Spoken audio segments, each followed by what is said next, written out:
Going live.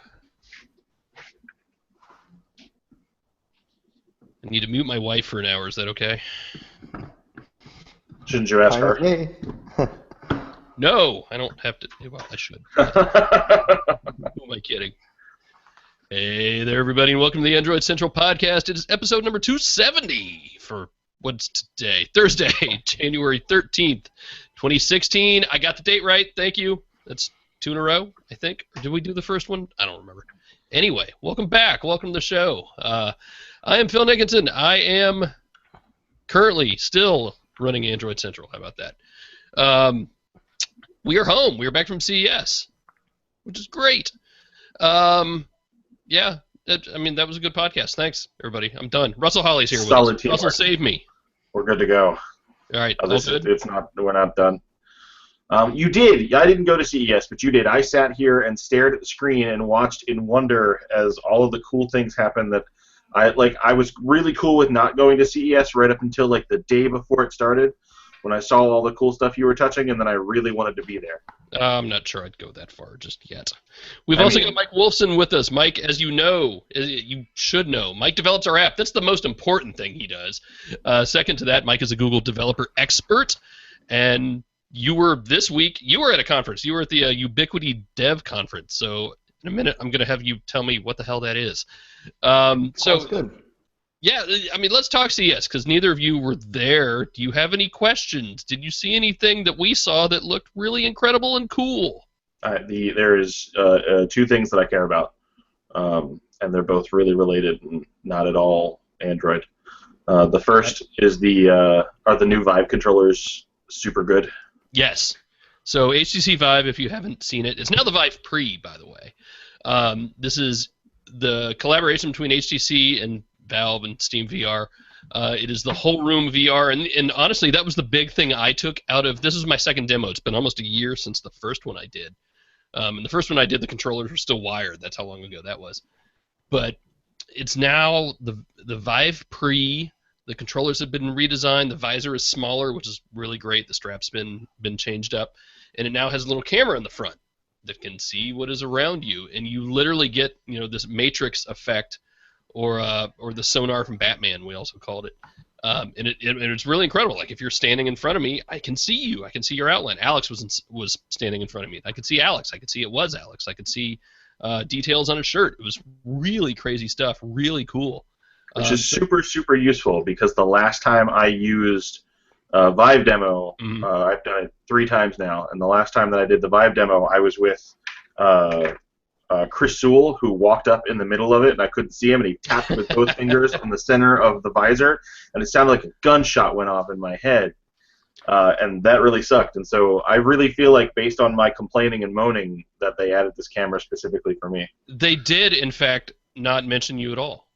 Well, that was polite of them. But I tell you what was really cool was they put a chair behind me and said, all right, turn around, look at the chair, sit down on the chair. And I'm like, oh, but okay. And it worked. And there's still that weird disconnect between your brain and reality. But it did work, and it was pretty cool. So, yes, that was very cool. I finally got to do Oculus Rift, by the way. That was my second question, was did you like the Rift, and do you feel like the Rift is the same or worse than the Vive? I think that's my question. I want to know, because you guys have probably tried all of the different VR headsets. I'd like to know, are they all the same? Are they different? What's the difference between a $5 cardboard and a $500 Oculus Rift? So that really comes down to my big learning point for VR for the week was, and this was sitting down with the HTC guys, and Chet Falasek, who was just awesome. But the different kinds of VR, you have, I think we might have talked about it on this podcast. No, I guess we talked about it on the CES podcast. Positional VR, rotational VR, and then whole room VR. Now, Gear VR is somewhere in the middle. Cardboard is positional. You're just kind of standing there.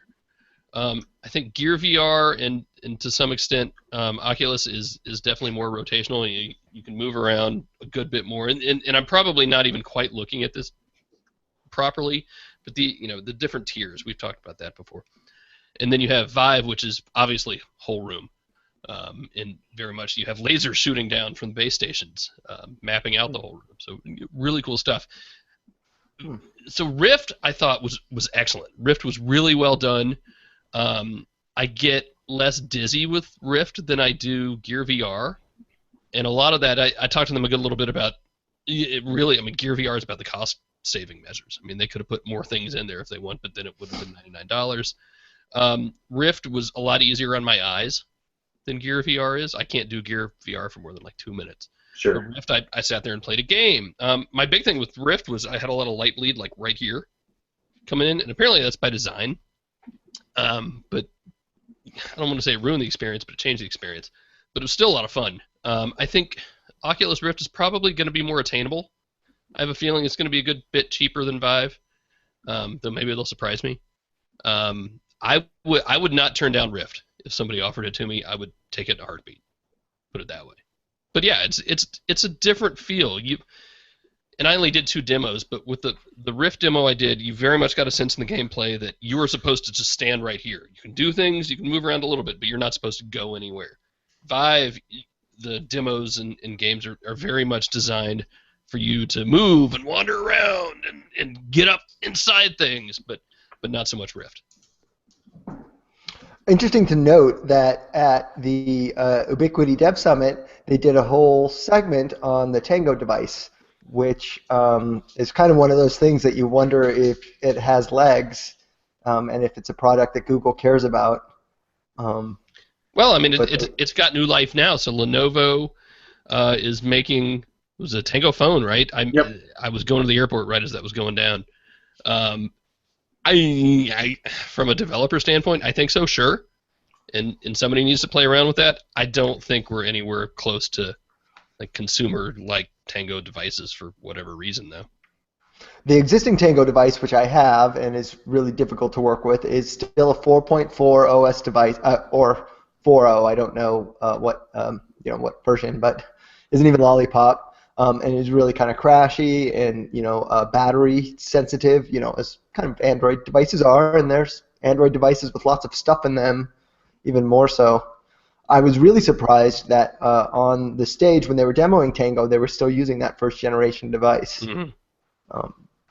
because it really is difficult to work with, and also because that second gen device is at least advertised. Sure. Yeah, I just don't have a feel for what's going on with that. It was kind of weird and sort of very last minute too. Yeah, I don't think there was anything else specifically Android that really stood out for me all week, and not that we expected a lot.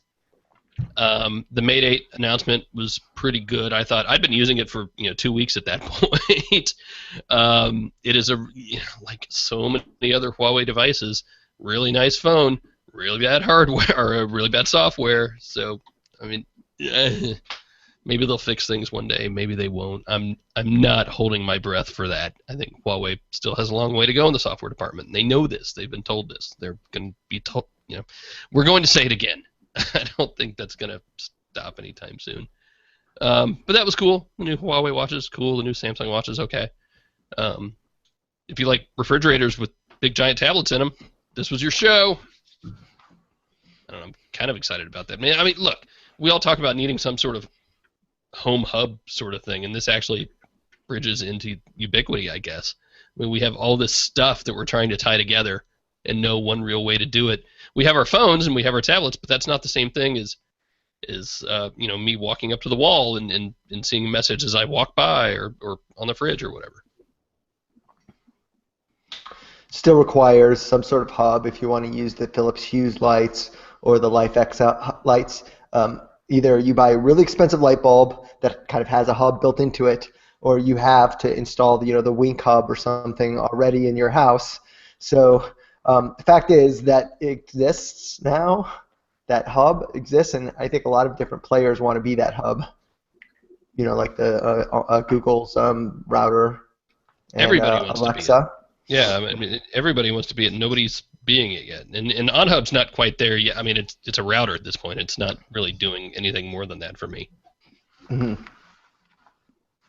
Anything else you saw, Russell, that you can think of? We saw the first Snapdragon 820 device. Okay, it was a phone. I don't know what else to say about that. There's not a whole lot of reason to get excited about Snapdragon 820 until we have like a major consumer device with it. And that'll be soon. That'll be real soon. I mean, LG was retweeting Snapdragon stuff, or maybe Qualcomm was retweeting LG stuff yesterday. It's like, we know it's coming. We've done this dance with you two before. It's cool. Yes. A Mobile World Congress, I assume, right? Oh yeah, absolutely. And that's next. So we're already planning MWC in Barcelona at the end of February. Definitely. Yeah. So let's just transition into Ubiquity. So first, answer me this: how does Ubiquity mean in this sort of technological sense? I don't know. I mean, I think going into it, I think what people thought Ubiquity meant was all the magic stuff with glass and their project Aura. I think that's what it's called, with the little motion detecting thing. Think of Ubiquity, where computers are everywhere and you're controlling them everywhere. That's kind of what we thought. But notably absent was that sort of stuff from this conference. What it was about was Brillo and Weave, lots and lots and lots of that stuff, over and over and over again. You could tell that was the product they're really pushing. They really want to kind of own that hardware space, and this is kind of their platform for that. So there was a lot of Brillo and Weave. There was a bit of Android Wear, a bit of the thing we mentioned before, which was the Android TV, Android Auto, and that was about it. No real surprises, no real we didn't see the new version of Glass that they announced, or there weren't any demos of that Project Aura. So it was pretty kind of normal stuff and stuff that we knew about already. Let's back up for those who don't yet know what Brillo and Weave are. What are those two things? Why do I care? How will they work together? Okay, and this is where Russell is going to help me when I start to say things that aren't true. So basically, Brillo and Weave are two separate platforms designed to work together. Brillo is basically a hardware implementation that is stripped down Android open source, so kind of like a very stripped down platform for Android that doesn't include a lot of things you don't need on hardware. So it's a specification that then vendors will use to build compatible hardware devices, just like the Android open source compatibility. So vendors will need to be Brillo certified, and that means that they support this Brillo kind of software hardware integration. Weave is then a web-based protocol that allows you to kind of access those hardware components out in the wild. So you can do things like provision them and load new software on them, update their software, things like that. So basically they're two different platforms kind of designed to work together. And of course then there is Nest Weave, which as we know has nothing to do with any of this stuff. So. Great. Yeah, Google's Weave is basically a communication layer that's going to be really similar to how things like the Hue bulbs communicate with things that are not Hue bulbs, and that's really the point. Is like we said earlier, someone trying to be the hub. This is Google saying here's an entire kind of plug and play thing for connecting all of the things that you already have. Whereas Brillo is all for building new stuff that will do all of these kind of smart things with an operating system that the vendor then doesn't have to build themselves. Okay. So let's talk a little bit about kind of what Brillo is for and kind of where Brillo is right now. So I will show everybody at the conference got this really neat little toolbox.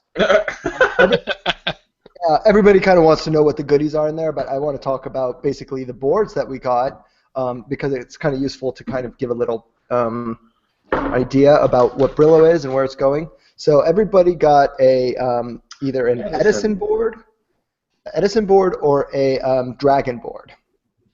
Right now, those are the two boards that are supported for Brillo, meaning that they have Brillo images that you can load and install software on them. So this is an Intel board. The Dragon board is from, sorry, not Marvell, because Marvell is the third. Dragon board is from Qualcomm, sorry. But anyway, what these vendors are, these chip guys want their platforms to be out in the wild because they're, you guys have probably heard this thing that there's going to be 6 million IoT devices coming online next year, and by by the end of this year, there will be 50 devices for every human on the planet. Intel, Marvell, Qualcomm, AMD, all these guys want to be those chips that get out in the world. They're all sensing this huge market, and so they all want to be that market. Putting these boards out in developers' hands means I'm in my garage, I'm attaching wires to this board and prototyping then on Intel. So when I go to production, I may say, ooh, well, I know it works on Intel, let's just, use that chipset. So right now, Google, Intel, Qualcomm, they all want us to start prototyping and start using this platform so that we kind of start building hardware that uses all these things, and then we're kind of stuck, for lack of a better term. So, I guess really what we can take out of all this is that's not behind, but that's how early on in the process we are still in the life of Brillo and Weave. Yeah, that's a really good, astute assessment. It's still really early. The hardware is still, these are just dev boards, It's like years ago when they had, I don't know if they did have this, but, an Android dev phone, before the G1, this is kind of like the step before that, right? Well, we have a whole post on that. If you go to historyofandroid.com. I was more excited about that than anybody else. Apparently.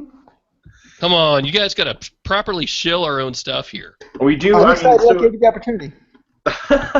The developer boards for this stuff. Qualcomm does developer boards for everything, and they hand them out for optimization for a lot of stuff. And Intel's been doing it more and more with smaller stuff as well.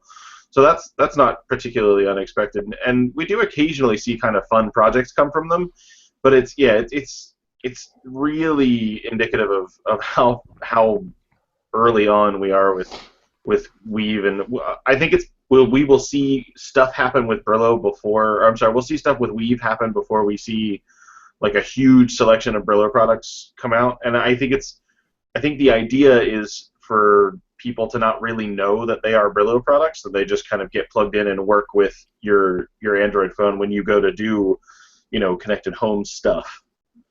You're not going to be able to market Brillo as a product for any number of reasons. No, but buy this lamp with Brillo. No. The big thing will be that it works with Android. For some reason, they're not using Android at Home as a brand name for this stuff, and I still don't totally get why. But I don't know if you've heard, but occasionally Google has marketing problems. No way. What do you think the first? Is it just going to kind of be smart lights all over again? We start there, and lamps, or do you think we're going to see this stuff kind of launch from a different angle this time, or is it just way too early to tell? I think we'll see both, because I think what's going to happen is, and I know this from my personal experience, there's a lot of people working on a lot of things in their garages right now. And so this is all going to mature very quickly because, these tools are all very easy. Obviously, these boards are pretty easy to use. Especially considering like things 10 years ago where you might have to do small manufacturing runs to do tests. This is now just breadboards with wires. So the prototyping aspect is very accessible and easy. So I think we're going to see an explosion of these kind of devices. And that's going to be good and bad, right? Because we're going to get lots of noise and lots of crap, basically. I think the most important thing we need to look out for is, like, when a really important Android Central story drops, we make all the lights in people's houses flash. Which we can do. I was going to say we can do that now. But there's an IFTTT recipe for it already. Somebody needs to totally do that.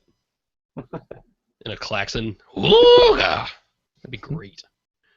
All right, so Brillo and Weave, what was new, if any? And again, we're not looking for like a whole bunch of oh my god news out of all this, but on the TV front, anything to look forward to there?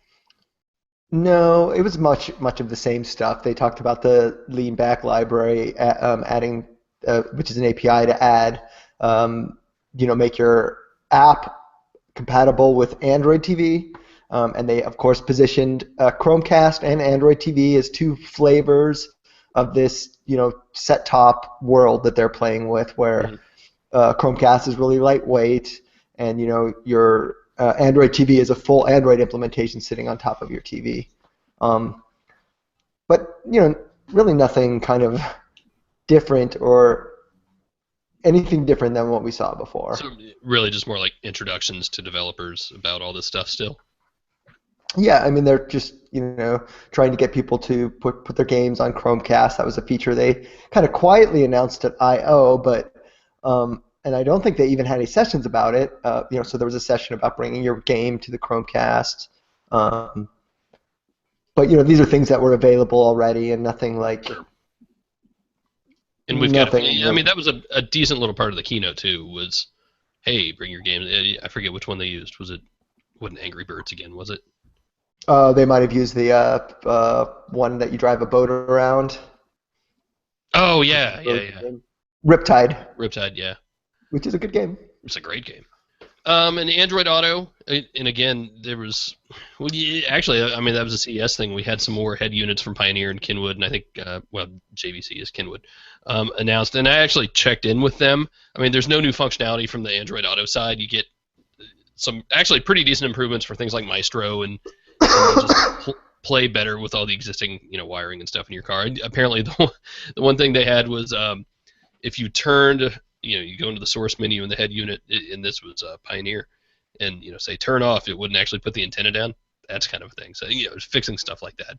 But Android Auto, anything new from your end at Ubiquity? No, but the nature of Android Auto is it is extremely limited, and it's going to be that way going forward. For all you can do with Android Auto is integrate messaging and media. Your messaging and media app. That doesn't mean that you can create your own UI or do any sort of deep integrations. It only means that you can use their existing APIs, which they provided for those two functionalities. You can adjust colors and do some very small things, but the UI is really, really strictly limited. You can't change text sizes or button orientations, anything like that, all due to safety regulations. They want to make sure that. It's still a really smart thing. I still use Android Auto every day. The big limitation is still the 5-touch rule. I think it's like 3 in Japan. You can't tap more than 5 times from basically the instance that the app launches. And you see people work around that in different ways, or not at all, and that turns out really bad. But yeah, the only real customization you see is in the icons. In the, I don't know what they call the bar. I'll call it the play bar or whatever, where the play pause buttons are. And that can actually get a little annoying. So you see things just a little bit differently in different apps. But yeah, I mean, certainly nothing new out of CES on that front. Hopefully, it's not bad. It's still pretty good and still really functional. But yeah, I'm really interested to see what they come up with next on that. And as I understand it, really with Android Auto it's the integration with the car itself that is really kind of magical. Like the Hyundai when you are driving faster, it raises the volume, or things like that, where those integration points are direct. And it seems like a third-party head unit isn't going to have those kind of magic integrations, and that's kind of the cool stuff of Android Auto. Otherwise, I mean, it's just like it's very like dumb terminal for me. Yeah. I mean, it's just a dumb terminal, remote access to your phone. I mean, that's all it does. I'm using it in a 2005 Civic. So. Yeah.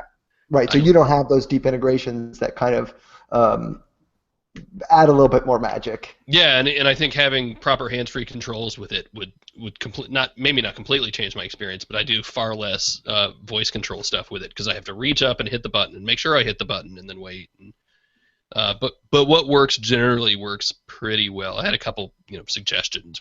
Scrolling menus are just awful. In some places they work here.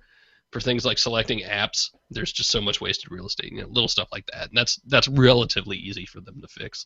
I did think it was interesting at the LG keynote, and the funny thing about LG at CES, they always do 8 in the morning, which is early for Vegas, not so much early for those of us from different time zones.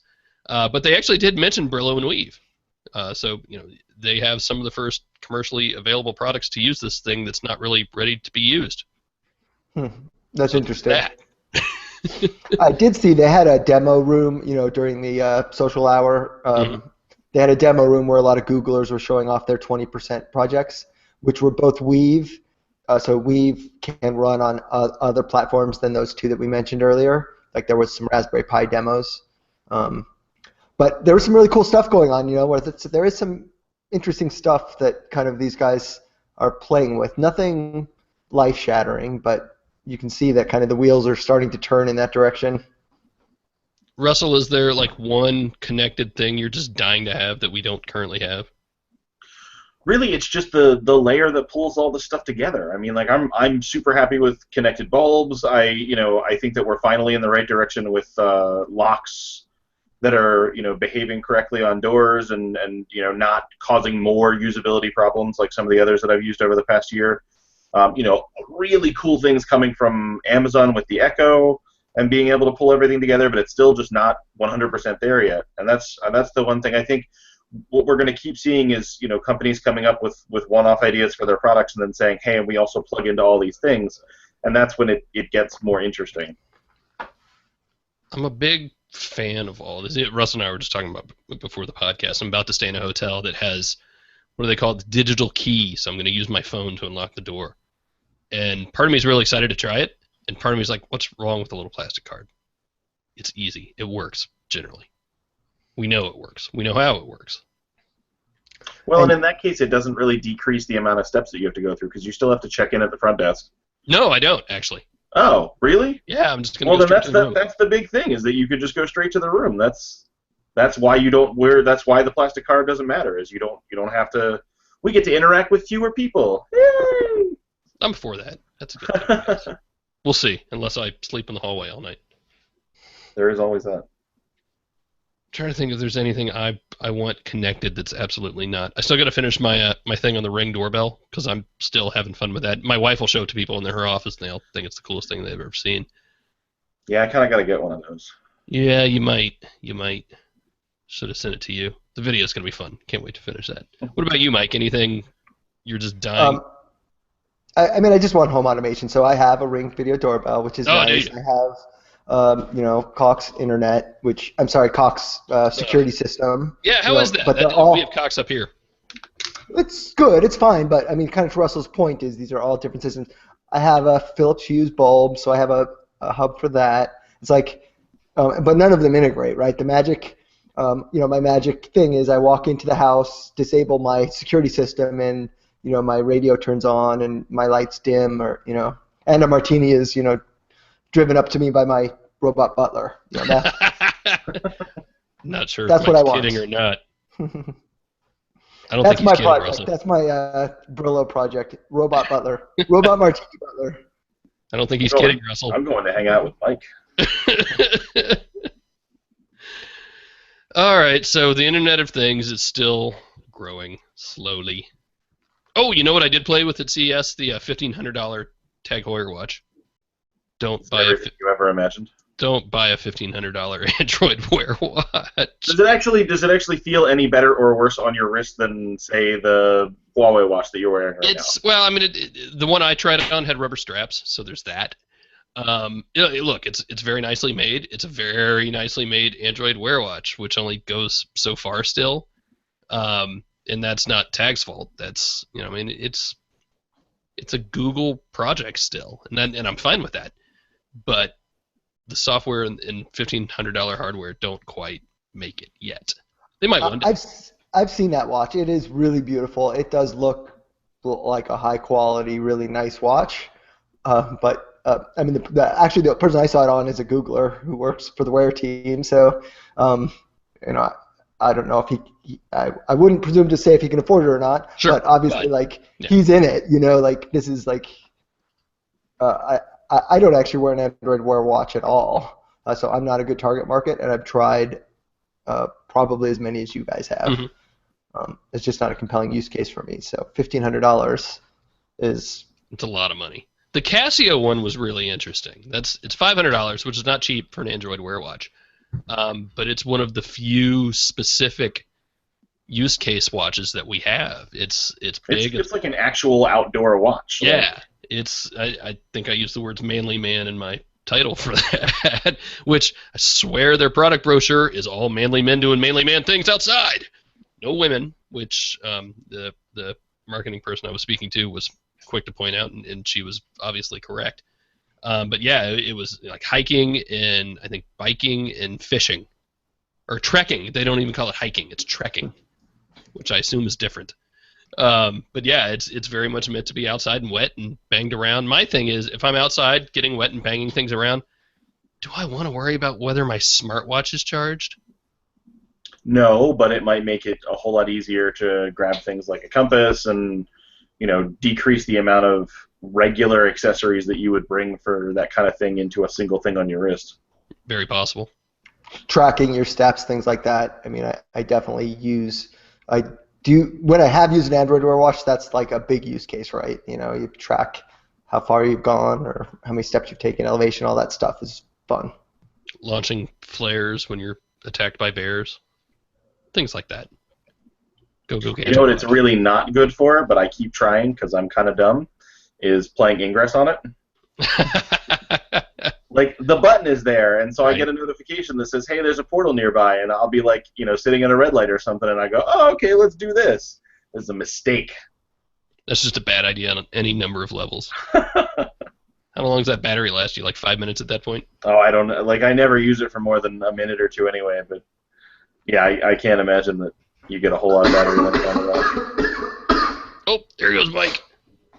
Mike's I don't back. have a cough button, so sneak away. Well, I'll tell you what, let's keep things nice and light this week. January is going to be a little weird, boys and girls, because I'm in and out like all month. I don't think I'm actually not flying a single week this month, which is great. But let's just go through some of the Q&A. Davin wants to know, I just returned my Pixel C. It just wasn't worth the high cost at this point. What I really want is the Huawei MediaPad M210 running stock Android. To me, that would be his Nexus 10 2016 or the Nexus 10P. Thoughts?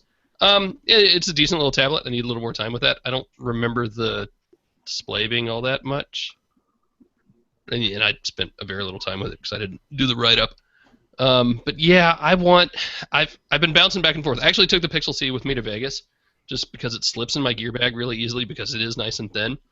But I don't have a cover on it, and that really makes me uncomfortable. I didn't take the keyboards because I don't need the keyboards, and it's just a little too big for casual use for me.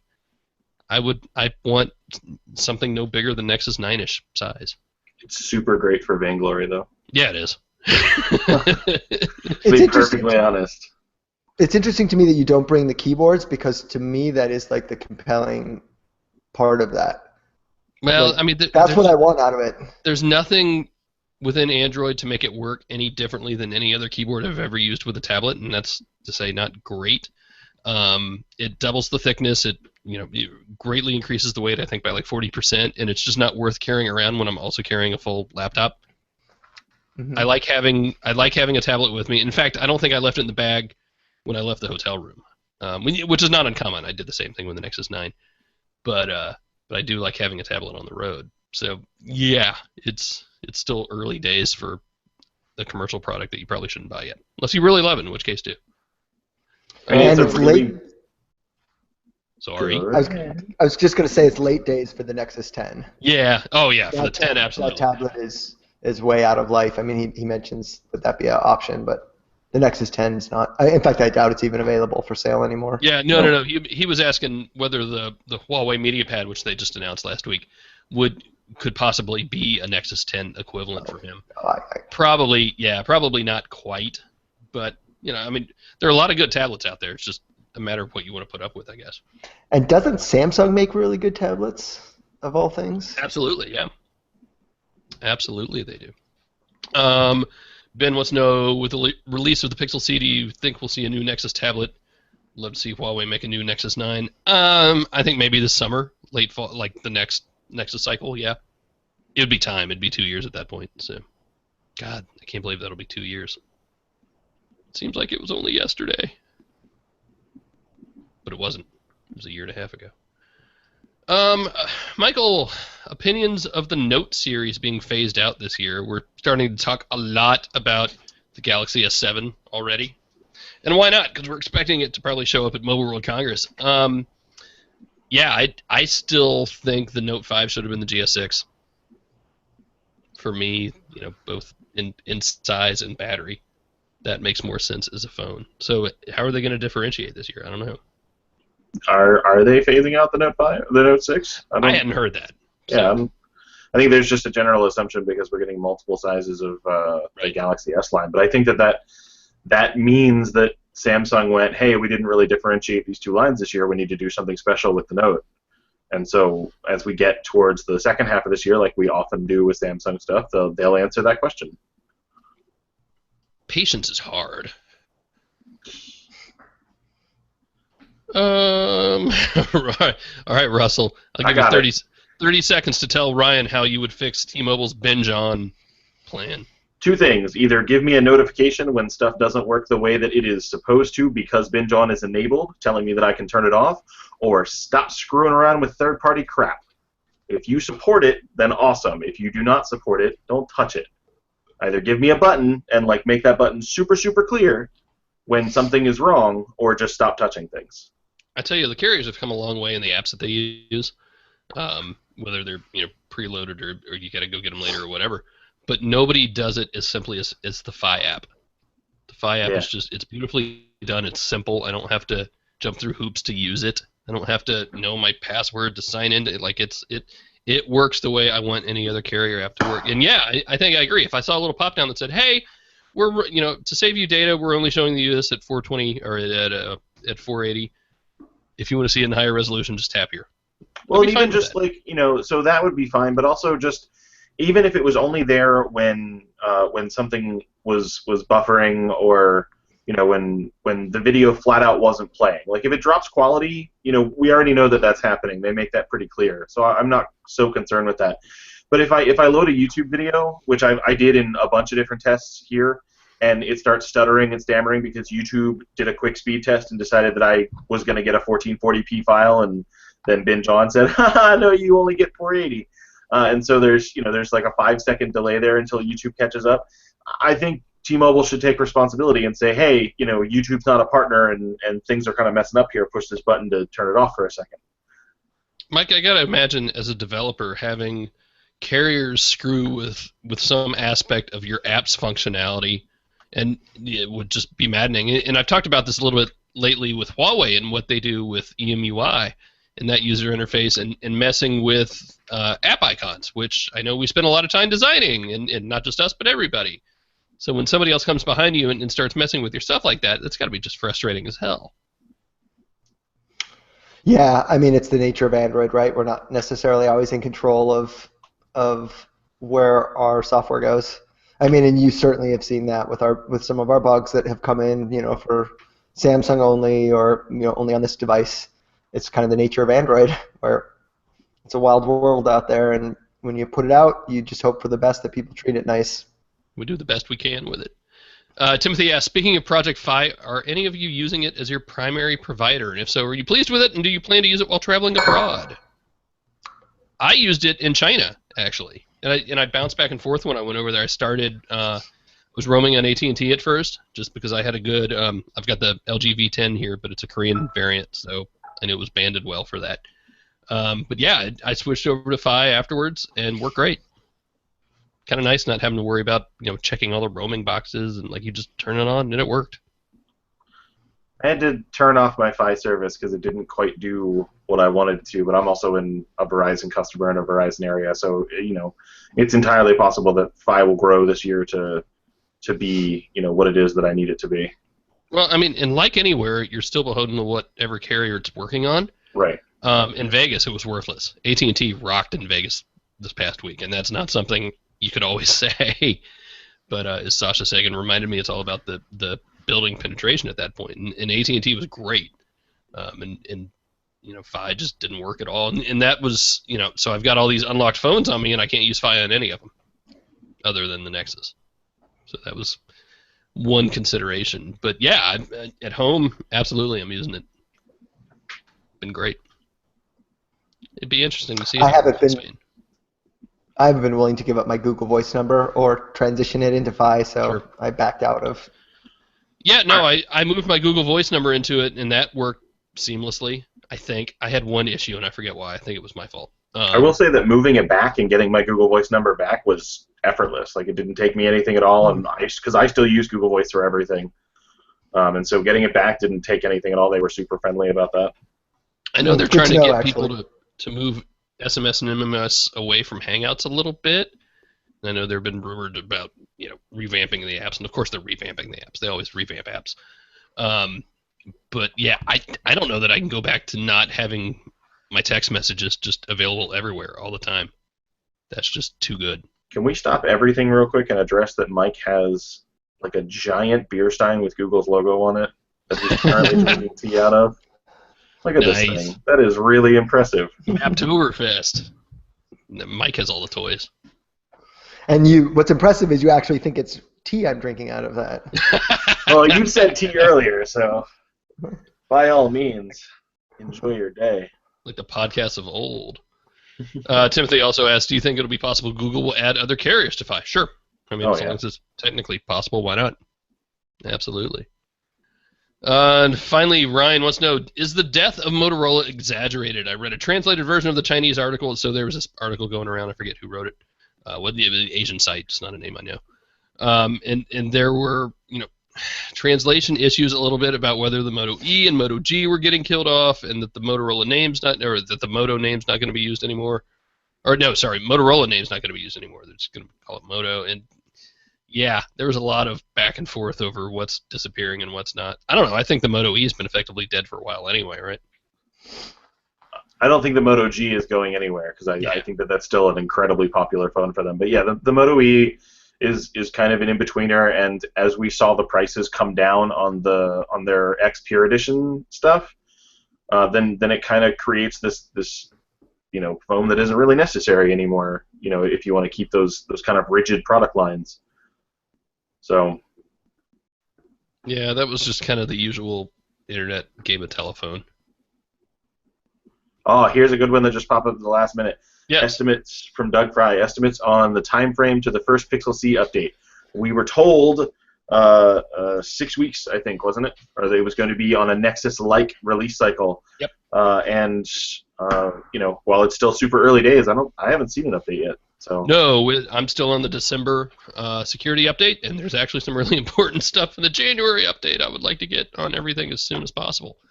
But yeah, that's a good question. I have a feeling the first update might be a little longer than we would like, just because there's some stuff that needs to be fixed. Yeah, I hope that the updates are more than just the security patches. I hope that they are, actual things that are happening to the Pixel line that is separate from the rest of the Google products. I'd like to see them really push in that direction. So I'm happy to wait a little while, but they did also say 6 weeks. So.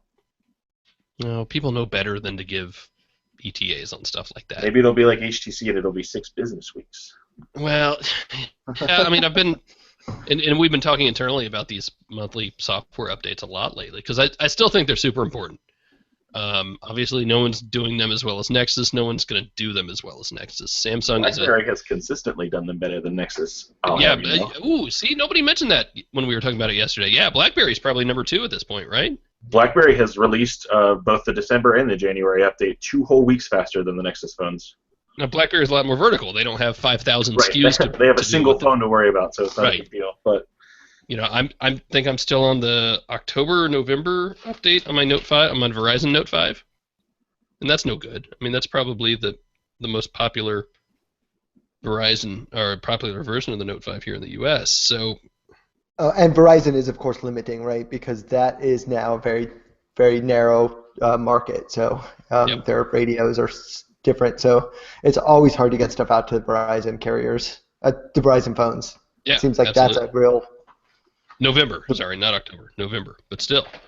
So yeah, like it's. I mean, we knew it was going to be hard no matter what, just because of the way things work. But yeah, it's a tough road so far. Ryan also wants to know, productivity on Android tablets solved with Remix OS. That's the x86 version of Android. No, it's not at all. I haven't touched it yet. I've been waiting very patiently. I'd really like to play with it on the hardware that it was actually designed for in the first place, but what was that? I don't remember. No. I know that a tablet came out that supported it initially. I thought Remix had hardware specifically. Yeah. But you guys would remember that better than me. Fair enough. I tell you what, I'm gonna call it early this week, because why not? We're kind of easing back into things. The rest of January is going to be a little weird. I might not even show up next week. How about that? We'll let Russell run things, as he hates to do. I am going to it's going to be a huge party. There's going to be fire and alcohol. Balloons. And no, we're probably going to talk about really nerdy crap. And so clowns. It was actually called the Remix Ultra Tablet. I am just so bad at my job. I can't believe I forgot that. So we'll let you do it without me. You redeemed yourself. Yes. You're good at your Googling skills, actually. Do we talk about Google I/O? Oh, yeah. So I/O is coming up, same sort of time, late May, but they're moving it back to Mountain View. They're going to do it at the Shoreline Amphitheater, and there was much gnashing of teeth on Twitter about this. You got any feelings about that, Mike? I mean, look, I have a feeling Google's going to figure out the logistics of its own dev conference. Yeah, I mean, I don't really know. I've been to a lot of Google I/Os, and they are kind of not different. Being at Moscone, it's kind of every year they're a little different, but they're kind of now become the same for me. It's good, first world problem for me to have. So I think it certainly will be different. This past year, I thought was a lot more dev friendly and less consumery, both in scope, but also just in how they did it. It was less. It seemed like smaller groups. They had those little pods of smaller developer groups. The problem is nobody could get into those small pods. So yeah, I heard a lot of people were really unhappy with the smaller spaces this year. For me, and this is kind of having gone to a lot of I/Os and just kind of being a veteran or whatever, I kind of skip the sessions because I think the real power is being able to be there and talk to people. Like it's the best social network of my day, and that really seems what they want to push Google I/O for. Last year, there was way more conference space allocated to, networking, swing sets and grass than the conference. The rooms are all really small. So we'll see. I mean, I think if they do have this outdoor space, they're going to do a huge, big construction project that'll be really unique. Obviously, they'll probably start working on it now and start, building structures, and so that'll be fun. I think it's gonna be harder to travel, cheaper to travel, I guess. Maybe. Won't be staying quite as close. We'll figure it out. Plenty of time on that, and I have no doubt Google will figure out what it's doing. So the rest of January for us, a little bit up in the air. We'll let you know when the podcasts are happening. They're absolutely still happening every week.